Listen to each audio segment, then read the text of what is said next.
nagtanong si Donnie Pangilinan kung romantic ba siyang boyfriend. At ang sagot naman niya, I don't know if I'm romantic. Ang weird naman kung ako ang magsasabi kung gaano ka-romantic ako.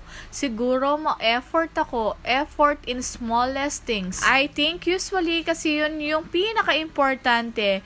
Yun yung mga maliit na bagay. I don't know, maybe simple things like writing letters and sending small notes or small things that remind you of that person. Totoong-totoo na ma-effort talaga ang Don Bell sa isa't isa at lalo na si Donnie Pangilinan. Dahil nung 2022 ay si Donnie at ang mami ni Kat ang nag-organize ng surprise birthday party for Bell with friends and family lang. Pangalawa, Donnie made a way to surprise Bell on her ASAP birthday prod. Sino ba naman ang hindi mag-e-effort sa ganda ng kanyang girlfriend? Parang nasa kanya na talaga ang lahat. Tuwing nagbibigay siya ng flowers kay Bell ay laging hindi nawawala ang letters. At yun din ang gusto ni Bell dahil ang laging binibigay na flowers ni Donnie ay paborito ni Bell.